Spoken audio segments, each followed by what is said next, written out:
નમસ્કાર મિત્રો, જય જોહાર, જય આદિવાસી.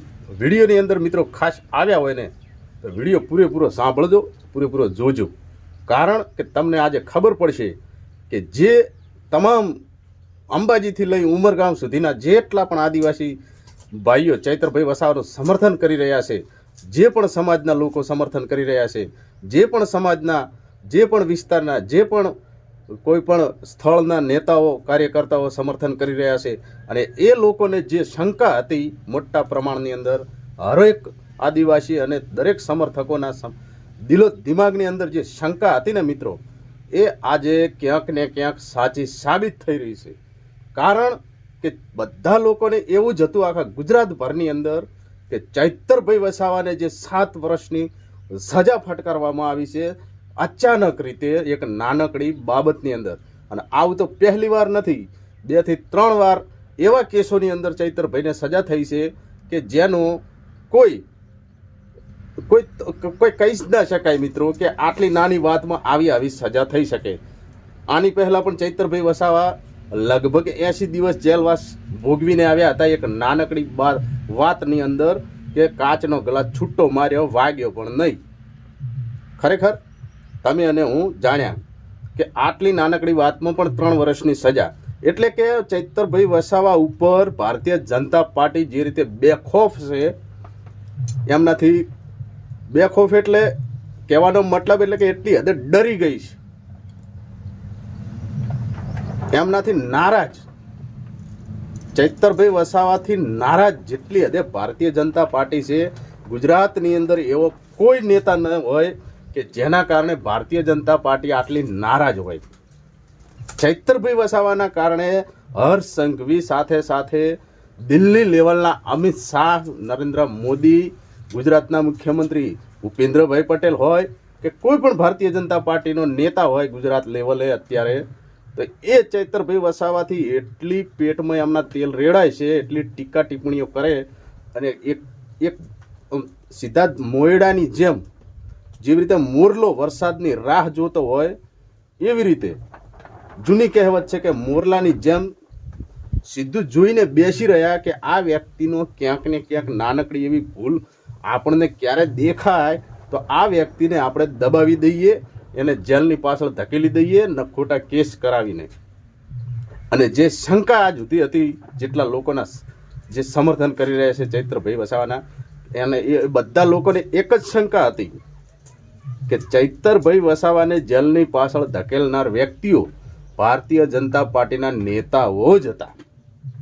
એ ચાહે નાયબ મુખ્યમંત્રી હોય કે મુખ્યમંત્રી હોય.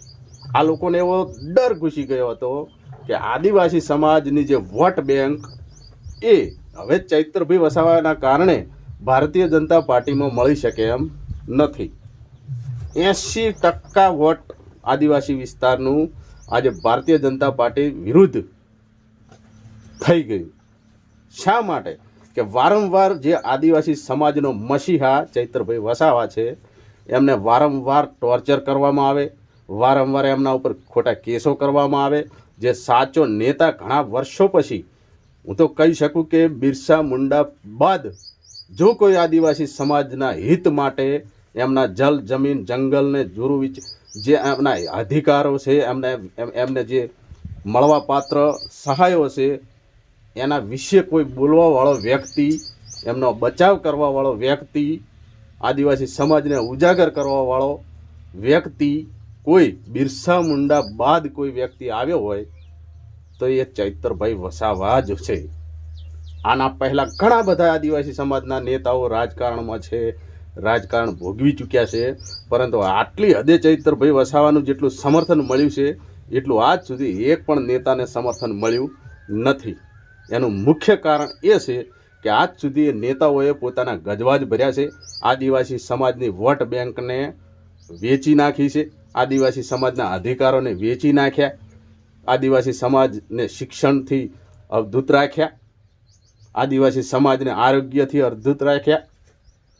પરંતુ એકમાત્ર વિરલો ચૈતર વસાવા, આદિવાસી સમાજનો મસીહા, કે આજે ચૈતર વસાવાએ આખા આદિવાસી સમાજને ફરી પાછો આખા દેશભરની અંદર આ સમાજને ગુંજતો કર્યો. આ સમાજની એકતા બતાવવાની જેને ખાતરી આપી એ ચૈત્ર વસાવાના સમર્થનમાં આજે ગુજરાત નહીં પરંતુ દેશના ખૂણે ખૂણેથી આદિવાસીઓ આજે એમને પૂરેપૂરું સમર્થન આપી રહ્યા છે. અને આ વ્યક્તિને દબાવવા માટે ભારતીય જનતા પાર્ટી તનતોડ મહેનત કરે, રાત દિવસ મહેનત કરે. એનું મુખ્ય કારણ એ આજે સાબિત થયું કે જે શકુંતલાબેનને જેમનું પાસે 18 દિવસનું બાળક જેલની અંદર ગયું છે, ચૈત્રભાઈ સાથે સાથે 7 વર્ષની સજા ફટકારવામાં આવી. એમને તાત્કાલિક ધોરણે ગઈકાલે હર્ષ સંઘવીએ ગુજરાત હાઈકોર્ટના સરકારી વકીલને ફોન કર્યો કે કોઈ પણ હિસાબે એમને આજે રિહા કરો, બીજાનું પછી વાત. એટલે આના ઉપરથી એ સાબિત થયું કે આખે આખો કેસ હર્ષ સંઘવી અને ભૂપેન્દ્ર પટેલના કારણે જ થયો છે. અને આ સજા પણ થઈ હોય તો આ લોકોના કારણે જ થઈ છે. અને જ્યારે જ્યારે આ લોકો કહેશે કે હવે આ વ્યક્તિને જામીન આપો, હવે આ વ્યક્તિને જામીન આપો, ત્યારે જ આ લોકો છૂટા થશે. બરાબર, જુઓ તમે આ સરકારી વકીલનો વિડીયો, આના ઉપરથી તમને પણ ખાતરી થઈ જશે. ડેડિયાપાડાના ફોરેસ્ટ ઓફિસર પરના હુમલા, ખંડણી અને ફાયરિંગના કેસમાં તાજેતરમાં નામદાર સેશન્સ કોર્ટે એમએલએ ચૈતર વસાવા સહિત અન્ય 8 જણને 7 વર્ષની સખત કેદની સજા કરવામાં આવેલી. એ કિસ્સામાં કાયદાનું કામ કર્યું છે, પણ એ કેસમાં જે સંવેદનશીલ બાબત એવી હતી કે એક મહિલા કન્વિક્ટને 18 દિવસનું નવજાત બાળક હતું. એટલે એ જે બાબત છે એ જ્યારે સરકારના ધ્યાન પર આવી ત્યારે ગુજરાત સરકારના માનનીય મુખ્યમંત્રી શ્રી ભૂપેન્દ્ર પટેલ સાહેબ તથા માનનીય નાયબ મુખ્યમંત્રી શ્રી હર્ષભાઈ સંઘવી સાહેબે સંયુક્ત નિર્ણય એવો લીધો કે મહિલા આરોપી જ્યારે પણ જામીન અરજી કરે ત્યારે સરકાર તરફે એનો કોઈ પણ જાતનો વિરોધ કરવાનો નથી.